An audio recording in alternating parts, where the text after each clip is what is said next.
material. Like baptism, is not just prayers. It's you have to pour the water over the person for baptism. And we receive the Eucharist physically, because we are, as human beings, we are not just spirits. We are spirit and body, soul and body. And so the natural way for us, it's not that God needs physical things to make grace happen in the sacraments. It's not that we necessarily need statues or images to look at to communicate, our prayers to or through the saints.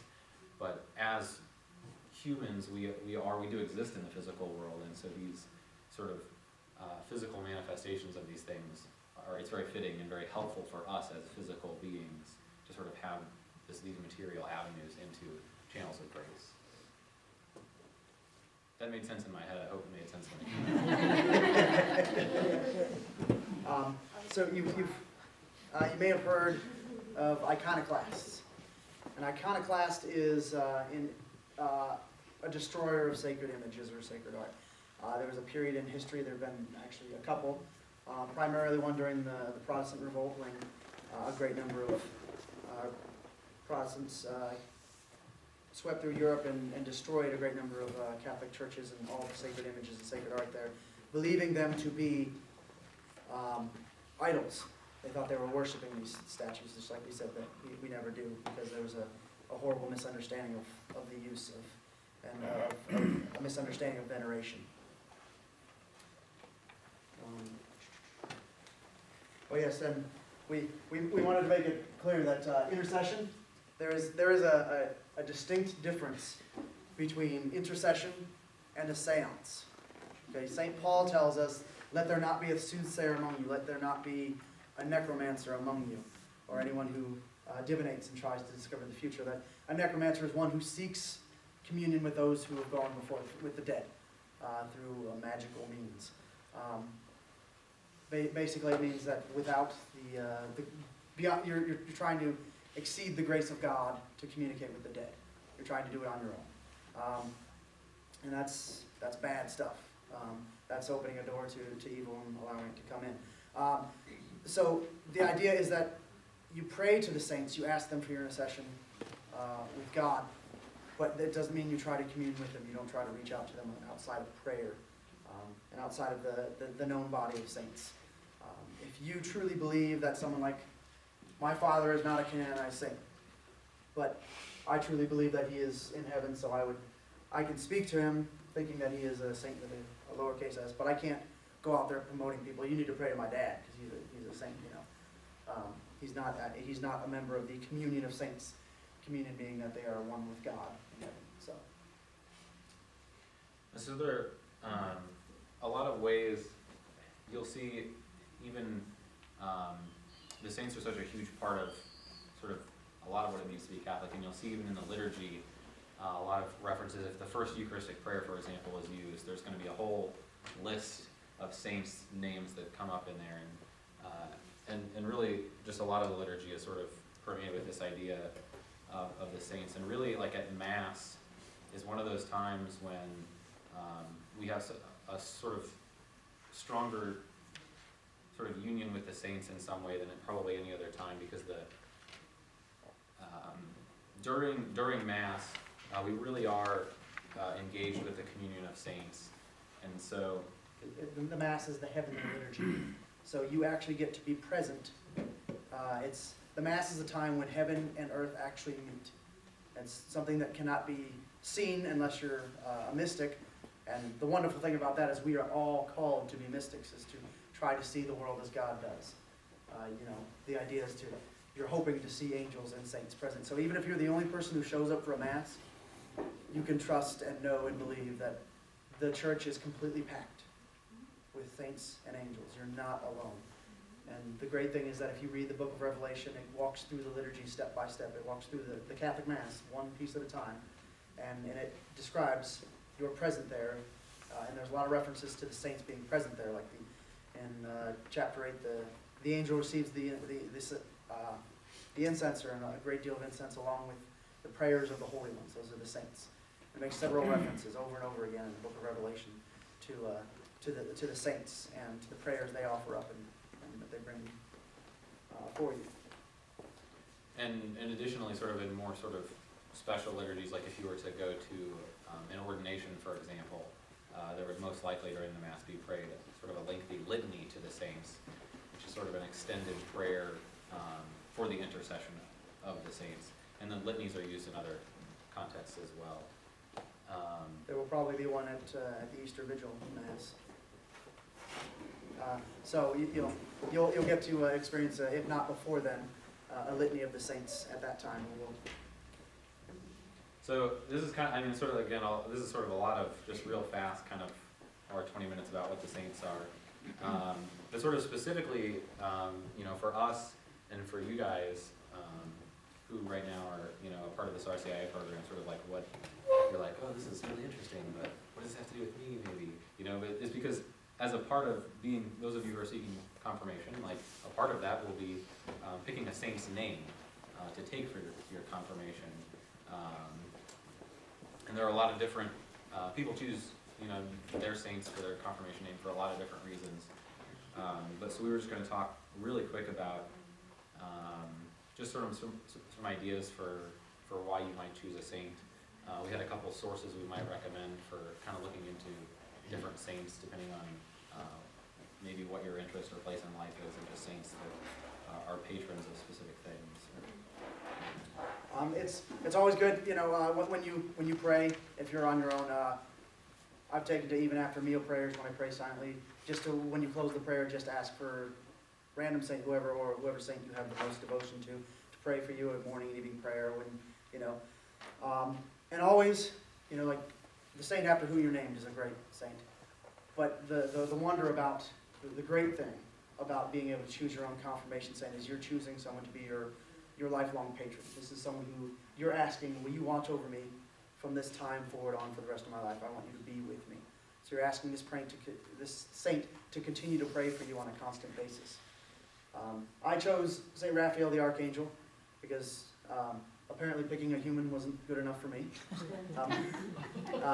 But the reality is that this is one of the very first decisions I made in my life when it was a really personal decision. It was something I needed to do, a very prayerful decision that I needed to make. I knew that I couldn't just, you know, yeah, I liked this name. I was being ridiculous because I was in 8th grade and I was like, I want an initial that goes with my name because my initials are P-A-N, so Pan. I was like, hey, if I pick St. William, I could be Pawn for the rest of my life. That would be awesome. So, but I was really drawn to St. George. I was like, but that's a G and that just doesn't go well. You know? I'd be a pagan then. I don't want to be a pagan. But the reality is I didn't really pick St. Raphael. It's like I honestly believe that he picked me. Because every time I tried to, you know, I had to write a report for my school about the saint you're picking, and I couldn't force myself to write about anyone but St. Raphael the Archangel. So he was like forcing me, you know, I want to watch over you for the rest of your life. And he's the protector of travelers, among many other things. That's the primary reason I chose him. Because I knew I was going to travel a lot in my life, and I really have. So I think I've benefited wonderfully from having St. Raphael the Archangel as my patron. I will story. My husband was part of the RCIA program 20 years ago, and he came home and he told me, asked him what he had picked for his confirmation name, and he told me, I said, oh Mike, that's great, you picked Luke, one of the gospel writers. He goes, oh no, from Skywalker. Thankfully, I think he's developed a much better relationship. Anywho, it was close, just not. Yeah, well, it's funny sometimes. When I picked my confirmation name, I picked Saint Bernard or Bernard, depending on. I go back and forth on how I want to pronounce it. But a lot of the biggest reason I probably picked it, it was my confirmation sponsor's confirmation name as well. And he and I are still very close, and so it was sort of a neat connection for that. But the more I learned about Saint Bernard, it was weird how fitting it ended up being. Saint Bernard was a Cistercian monk in the Middle Ages, and the story of his life was basically that he just always really wanted.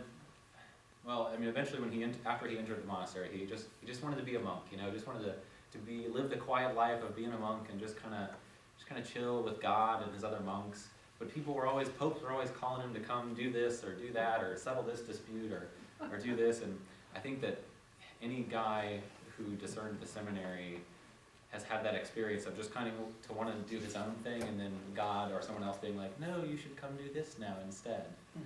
And And you can keep trying to not do that, but eventually he'll get you. So it's, I don't know, it's been very fitting, and the more I learn about St. Bernard, sort of the more I see how, in so many ways, it was very fitting that I chose him, even if I didn't know any of these things when I chose him. Just sort of, I don't know, funny how that works.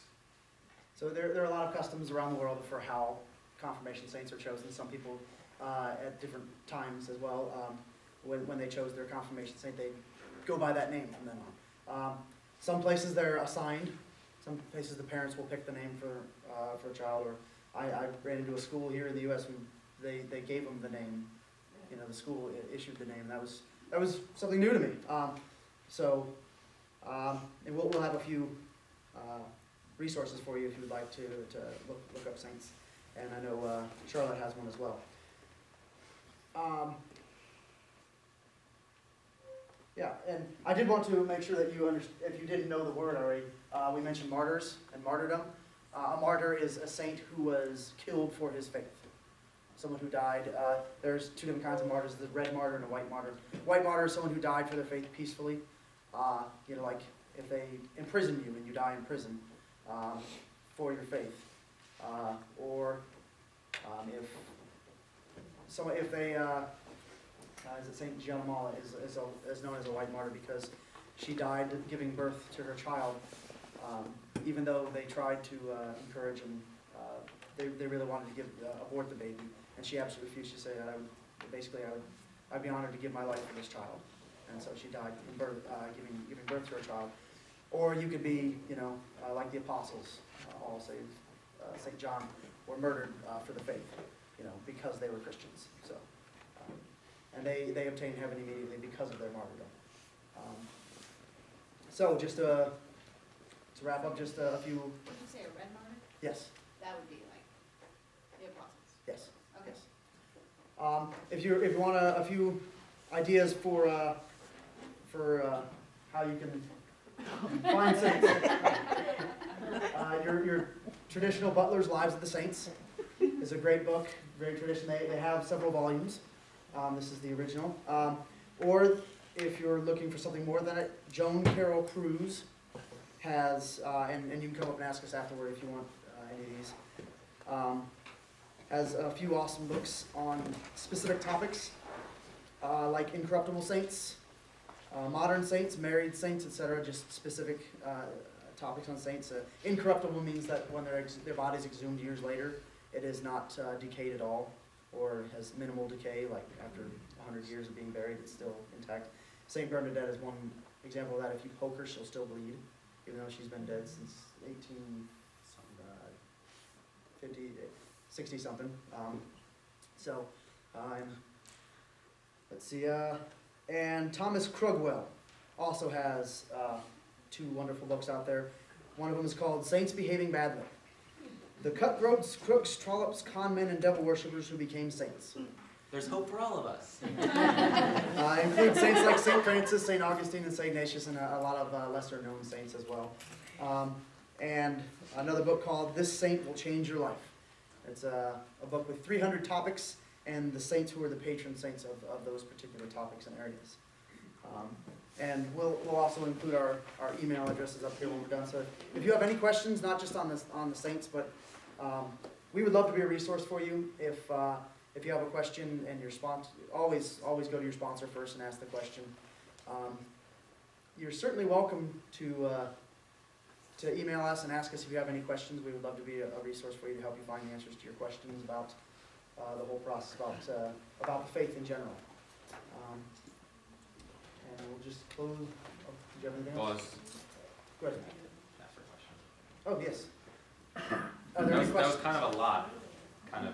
maybe not the most organized, but, Oh. so was that clear, was that unclear, questions, thoughts, feelings, The reactions? guardian angel question? Okay. Do you want The guardian angel the question? really quick answer to the guardian angels? Each and every one of us at the moment we are conceived, the moment life begins, God assigns to you an angel. Now, the theology of the angels is that there are more angels than there are humans who have ever been conceived. So every conceived human being, every baby that is brought forth in the womb, does in fact have a guardian angel. And your guardian angel is like your every eternal party buddy. Because your entire time in heaven will be spent with your guardian angel. But the great thing is your entire time here on earth. No, not one moment of your life has been spent without your guardian angel. It's, like I said,